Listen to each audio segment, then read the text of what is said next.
I'm out of the frame. It's just. It's is that so? Oh, okay. I'm just kidding. I'm in it too. Oh, okay. Oh, good. Okay. Because with TV film, they often do that. They'll often. When they speak from up there, say, "John, look at me," you know, and they're not in anyway. Well, nobody will believe that I actually got to speak with you, so I wanted to be in the shot just for. Yeah. Oh, yeah. Sure. Oh, you know. We're in Courtenay, BC. Correct. The date is September. What is the date? 24th. The September 24th, 2016. And you were going to be one of the speakers at our conference, but due to your inability to travel, you didn't get to make the conference, which that's why we brought the conference to you. Thank you very much. So I'm so glad to finally get to meet you too. I'm going to hit you with some really just straightforward questions. Good. And be as candid, and I want to hear where your thoughts are. Let's start from the beginning. What is it that you came across that compelled you to continue your research? What was that definitive moment where, hearing about it, everybody's heard about Bigfoot, everybody's seen castings and tracks. What was that turning point for you where you said, okay, this is the point where I am going to really pursue this and not stop? I guess for me it was finding tracks here in the mountains, not so far from here, about a couple hours, in 1987, my wife and I, and these, actually we did get back to cast them. Excellent tracks. I got to cast 2 of them. And that was pivotal, but you know, even then, we made the cast. They sat on my desk for several years before it really sunk in. And I said, you know, John, you're a wildlife biologist. This is the subject of wildlife biology. There's a large mammal, a large track-leaving mammal, almost completely unstudied, certainly uncatalogued. Why aren't you doing something about it? Well, as I think you know, and I know, you know, just suggesting that you want to study the Sasquatch, or what's more commonly called Bigfoot, raises, well, if not gales of laughter, at least raises eyebrows. And in those days, I was still a little bit new in British Columbia, trying to establish myself as a professional biologist. So I kept it quiet, and you know, there's this chill factor. And I've started writing about this chill factor because it's very real. It's inhibiting.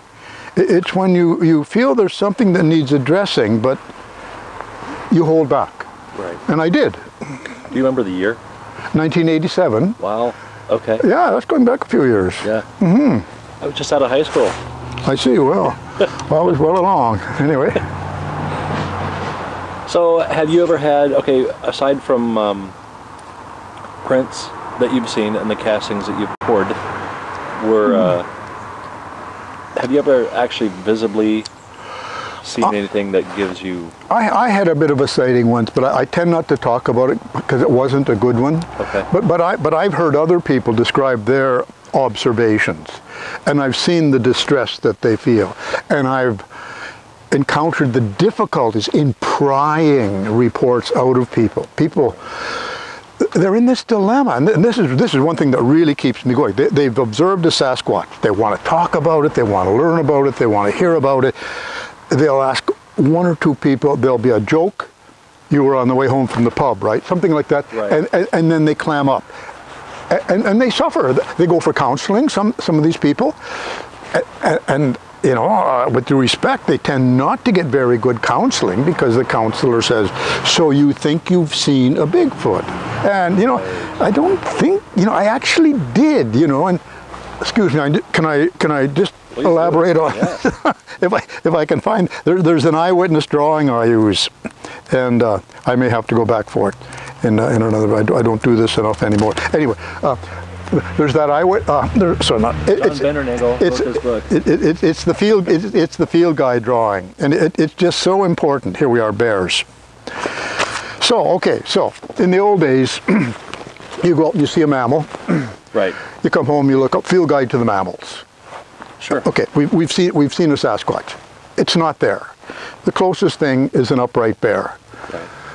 if the person is experienced, that was no bear. You know, it didn't have the prominent snout. You know, it had a flat face from the side. It didn't have the tapered shoulders. It had actual prominent shoulders, like a human, like an ape, another one also.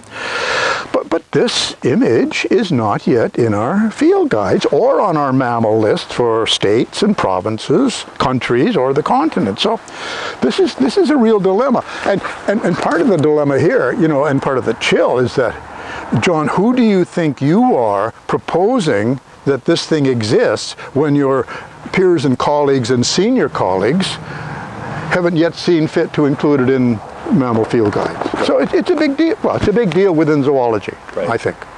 So when we were speaking earlier about people that have sightings, and it seems that they're seeing them in Florida, Ohio, Michigan, Kentucky, Oregon, California, Montana, Idaho. It just seems like there's an awful lot of sightings. Do you think that there is that large of a population of Sasquatch or Bigfoot on the planet, that with that big of a population, why wouldn't we see more? Or do you think that it could be a lot of mistaken identity in the woods, that people so desperately that are searching for Bigfoot want what they saw to be Bigfoot?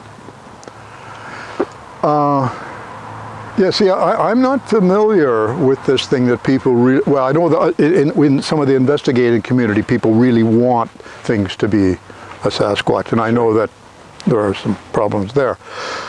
Most people that I talk to, and I'm talking about hunters and outdoor, they assume a large, dark mammal, even if it's upright, it's a bear. You know, they just assume bear, and it's only, oh, not only, but often they're turning away, and this apparent bear starts walking on 2 feet, arms swinging, you know, this sort of thing going on, and they say, oh my goodness, that's not a bear, and then oh my goodness, it must be Bigfoot, and that's not a good thing, because now they've seen something that doesn't exist. Sure. On that same thought, I think they're much more common than we realize. I think they're observed much more commonly than we realize. I think I do know from my own experience that most sightings do not become filed reports. If you go down the Royal Mounted, you know, Police here, or Royal Canadian Mounted Police, you go to a biologist. That's not likely to. Well, I can't speak for the police. I can speak for my biologist colleague. They haven't been filing reports. And I can't see that there's been any change in the last. I shouldn't laugh at that. I haven't seen any recent change. It seems like. No, I try to be deferential. I try to be respectful, and I do respect the skepticism. You know. Right. I don't accept this willful ignorance that spare me this evidence. I want to retire before this thing gets any worse. Sure. You know. Anyway, that's just. I see that if someone has a story, I've had a couple people approach me because I actively research with a group. There's a group of us that actually go out and do field time, and we are diligent in what we look for, and it's a matter of. We refuse to bring anything to the surface or come to the table with what we would call evidence unless we are absolute positive that it can't be explained. There's too many things, hoaxers. Okay, there are a lot of people that will make some kind of a track that they put on their feet and put tracks out knowing that somebody's going to find them and kind of get a stir. So if I find a track, I think, could this be mimicked? Could this have been faked? Are we close to a highly populated area where somebody could have done this? Or am I 26 miles off the beaten path and I've come across tracks? Highly unlikely that somebody would go all that distance to hoax something. I believe in the possibility. I think there's too much wilderness out there that we have not discovered. I'm a skeptic to the point where I want to see it, but I'm not blind. And I'm not closed-minded. I believe there's something out there. As to what it is or where it is, I hope to find it. So your opinion, I'm going to ask, what is your opinion on, there's a lot of talk about stick structures or structures within the forest. And I've been around a lot of people that really will call a lot of things that don't seem like stick structures to me, but they will say without a doubt that that was done by Bigfoot. What's your take on that? Well, like now well, a lot of this is what would really technically be called trace evidence, in that Sasquatches leave a trace of their presence. You know, footprints, modified saplings, twisted saplings, maybe structures. I'm very conservative in interpreting these so-called structures, because I always consider deadfall first, random dropping of branches, one tree falling over another tree, leaning so, making an X. Right. I think, see, that happens. You know, I do go to my forestry colleagues and say,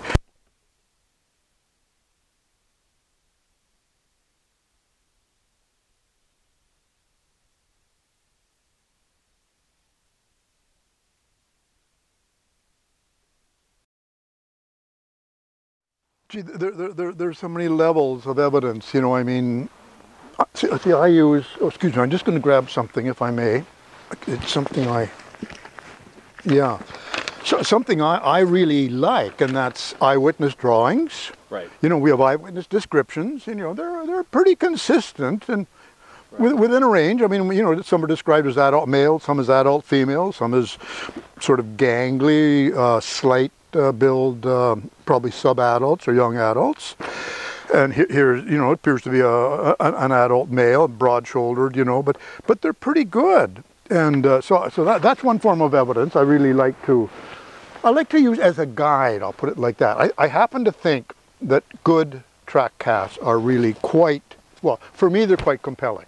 Maybe because I'm a wildlife biologist and depend on mammal tracks for an indication of what mammals are in the area. Sure. And then we go to other levels of evidence, you know, twisted saplings, broken saplings, these so-called, well, I'm going to say so-called structures. Some definitely are structures. They've been constructed. We don't know exactly what by. We're coming to that, but see, the point is, and investigators are getting quite good. They're photographing them, they're putting scale in the photograph, so now we have evidence to scrutinize. Sure. And I think we should be to the point of saying, okay, if every once in a while you'll get something like a nice clear track in the soil near a structure, that's suggestive that whatever made the track may be associated with the structure. But we can build on this, and it's certainly not something I don't think one would say, oh, definitely a structure built by a Sasquatch. Definitely a structure, you know, some I think definitely are structures and not random. But it's this connection, you know, that we're struggling with. There seems to be, like you're talking about, when you see a lot of structures or crossed timbers, that sort of thing in the wilderness, you can't always put your thumb on it, but when you start seeing things like you're talking about, maybe a twisted sapling with activity in the area and with footprints to maybe start connecting the two, that is a little bit more compelling.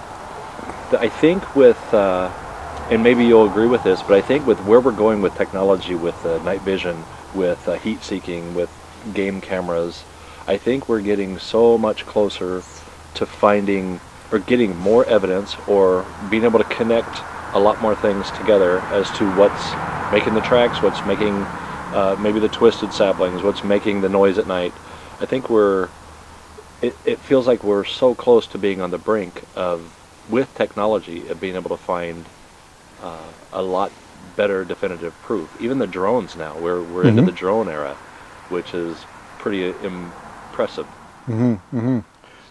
I like that thinking. You know, I'm a little bit cynical because about 25, 30 years ago, someone said about talking about it, I think you guys are on the brink of something very important. And someone said, we think we've been on the brink of something very important for a long time already, you know. Anyway, but yeah, I think we are, and but we seem to be remaining on the brink. You know, and I've actually done in some tipping point sort of thing. We want to get over the tipping point where. Anyway, I think if we, that's funny. And the sad thing is I hear people say it's going to take a body, a physical body, for people to finally wrap their head around it because people want that thing to put their hands on or to look at face to face. It's the same with, and I'm going to get off on a little bit of a different thing here just for a second, but it's the same with UFOs. We don't have in a warehouse somewhere where everybody can walk up and touch it and believe in it that UFOs exist.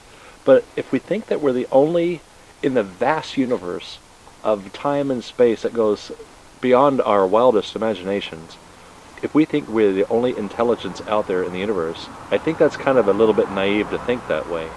We don't have a UFO to look at to say that it's real. We don't have a Sasquatch to say that it's real. But I think that there's so much evidence pointing towards it that we shouldn't be closed off from it. I think that's a good point, because obviously the ultimate proof will be the type specimen, the cadaver. But I kind of jump ahead to that day when it's a roadkill or whatever it is. There's your type specimen. People are going to ask scientists, my goodness, you seem surprised to find out that the Sasquatch actually exists. Didn't you see this coming? Was there no scientific dialogue leading up to this?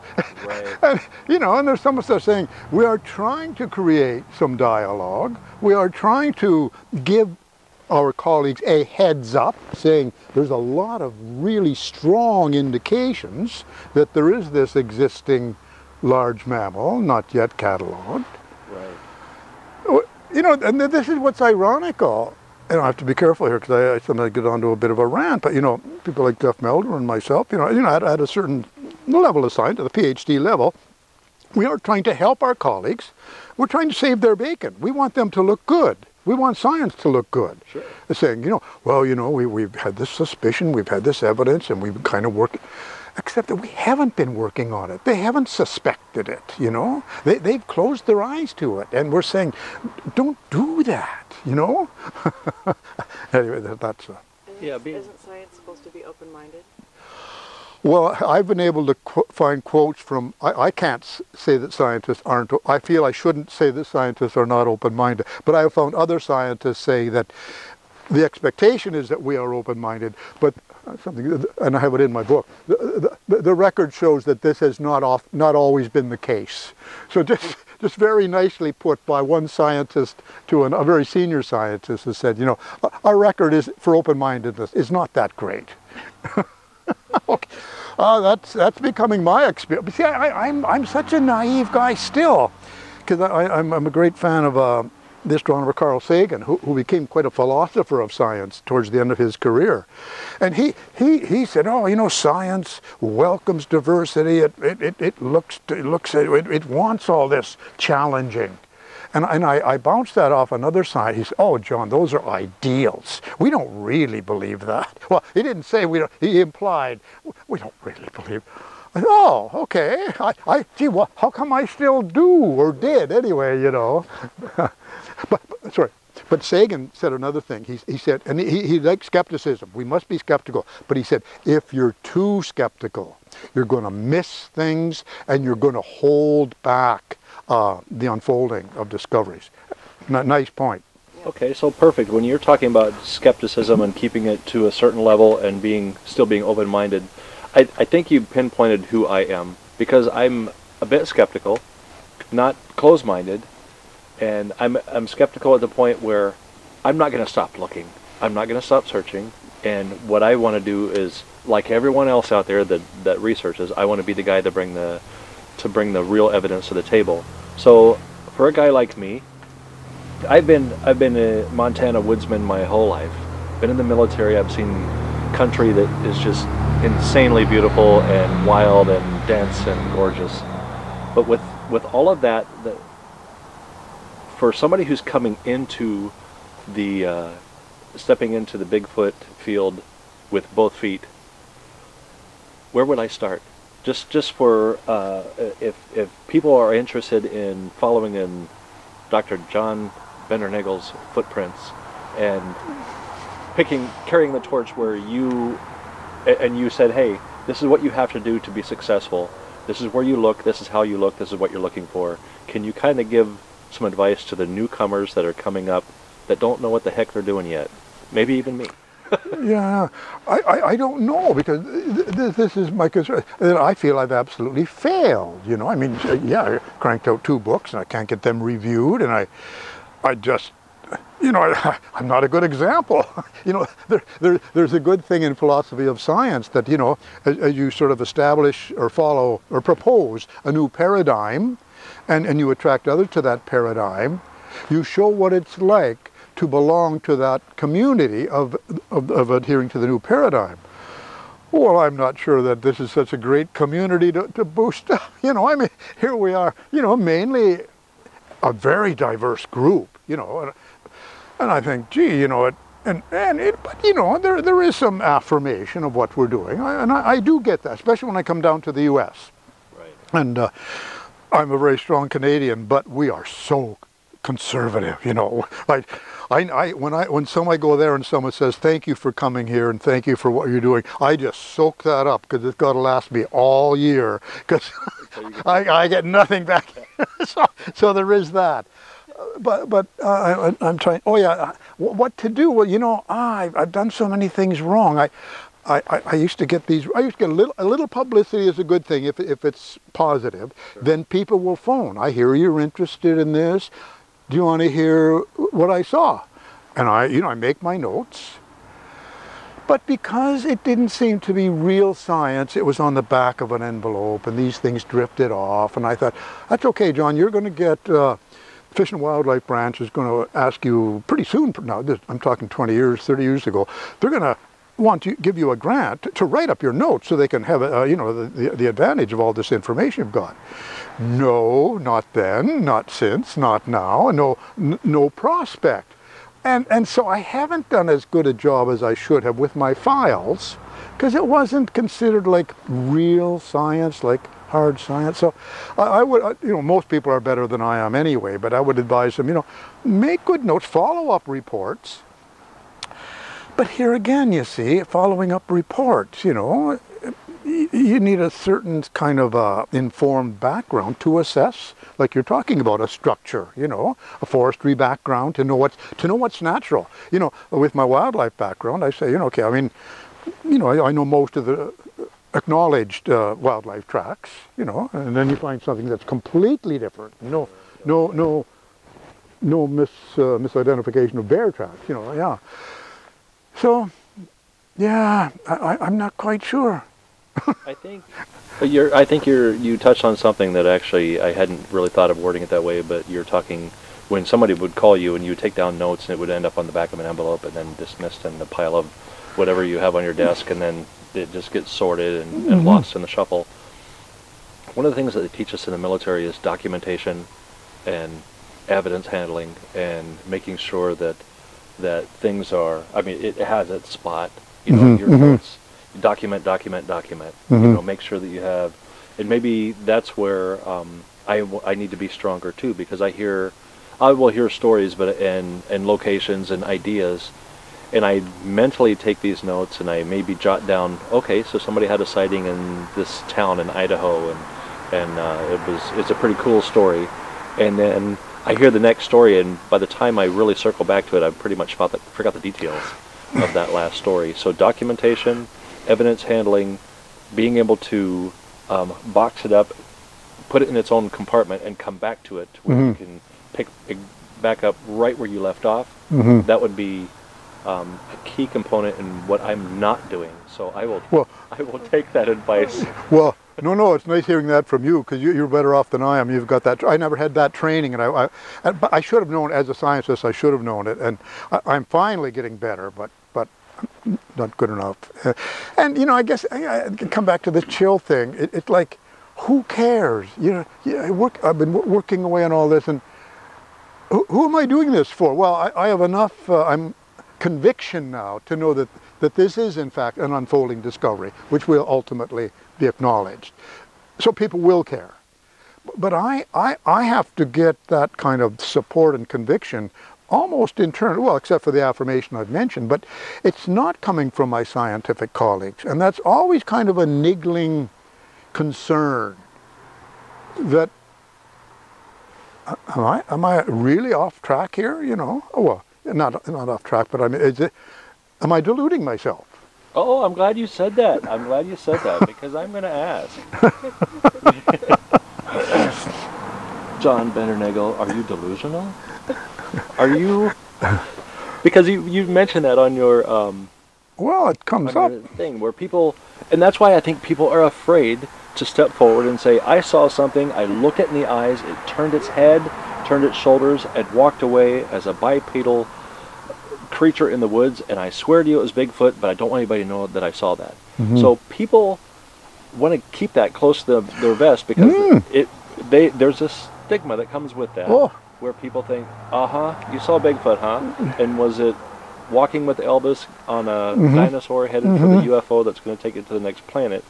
And there's just so many things that come with it. But it's what I look for is that moment where everybody that made fun of it, and like you're talking about, maybe a roadkill or maybe a body or maybe something where it's finally there and people are looking at it thinking, holy crap, all these sightings, there's something to it.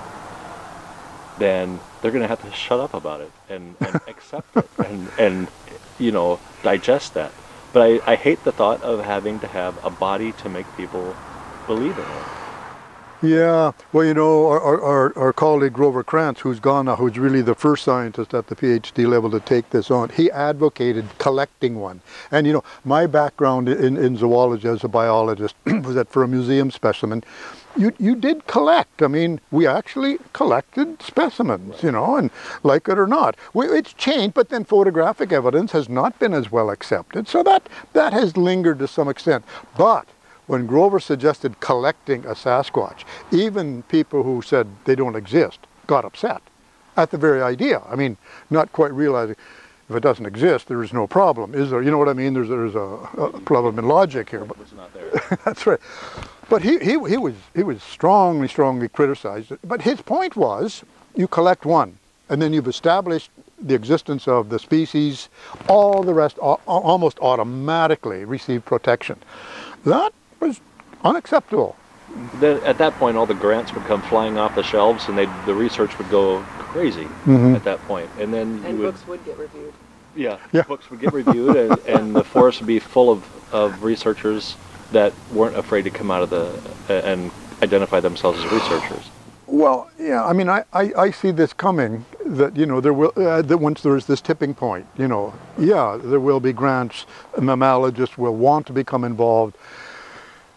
And I'm going to try not to say, gee, where were you guys and women when we could have used a little support or encouragement? Exactly. Well, because we sure could use just an indication of interest. That's all. You know, anyway.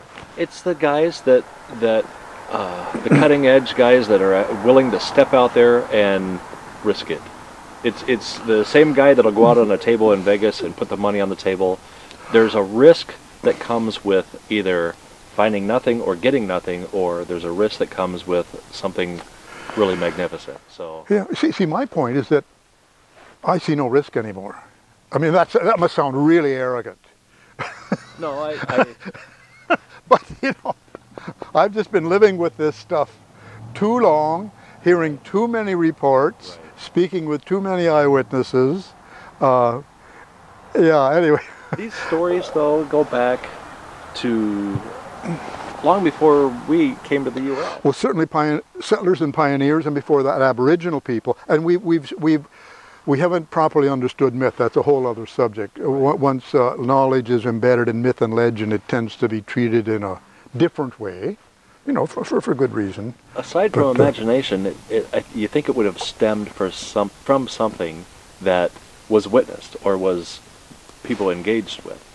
Right now, can you imagine a dinosaur come tromping through your yard right now? We don't see them. There's none to look at and point your finger at. Yes, there are fossils and bones and that sort of thing, but you have to dig to get to them. But to have one walk through your backyard, you can't fathom what it would be like to have something of that size walk through your yard. So it's hard to wrap your head around that they actually existed. I see what you're saying.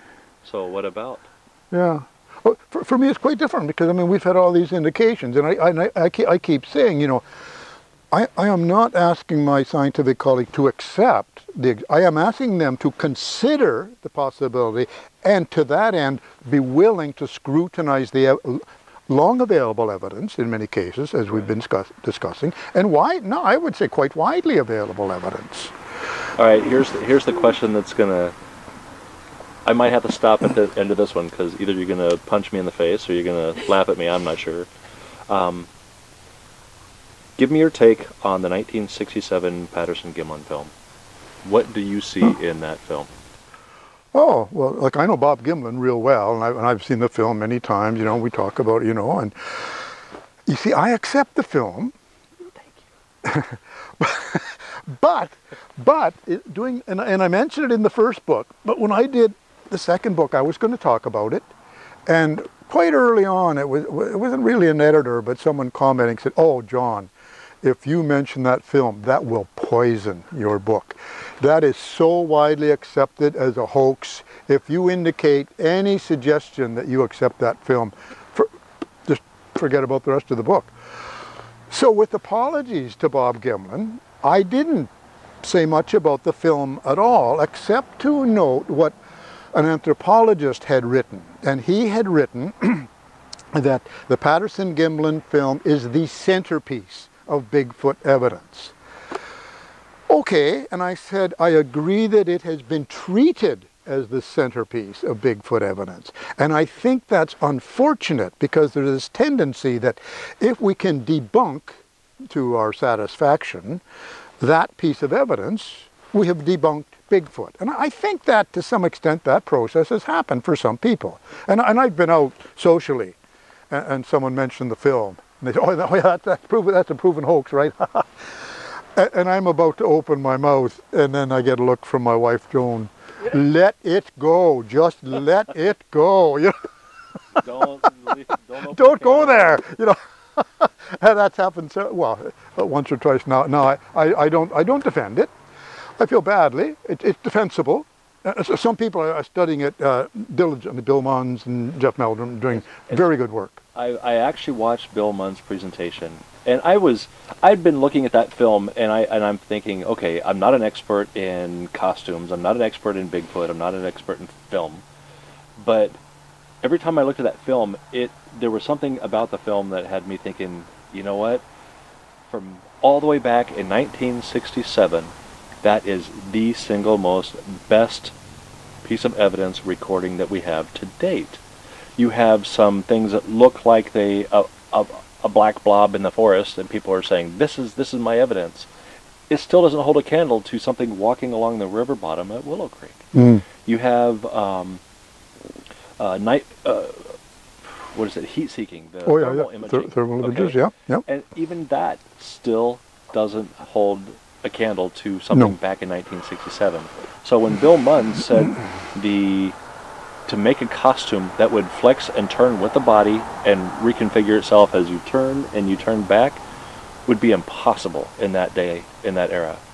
The second thing that I've actually heard spoken many times is, if you've ever walked across a river bottom on cobblestone, you got to watch where you're placing your feet, or you're going to turn an ankle and it's going to hurt. Mm. Whatever it was on that film that walked cleanly across the river bottom and turned its head and still didn't break stride, didn't slow down or anything, and turned back and continued on, that would be one heck of an accomplishment. Mm-hmm. Especially in a costume where you're trying to look out the eye holes. And I don't know if we're on the same page with that, but I tend to think that is the best piece of evidence we have to date. Well, it's visual. We like visuals. Oh, yeah. It's got motion. There's a lot of good. But, you know, I just don't see the relevant scientists engaging in the analysis like Bill Munns has been doing. You know, I don't see that. I haven't seen that happening. It's an interesting point, the Patterson-Gimlin film. I see video. I see YouTube videos. Videos people send to me. And I think, oh, gee, you know, if we're dismissing the Patterson-Gimlin film, what do you think my colleagues are going to think of this blur that you've recorded? I mean, I'm not disputing you may have filmed the Sasquatch, but it is not only is it not going to be convincing, we really shouldn't raise it at this point, given that there's some very good footage out there that's still either controversial or dismissed.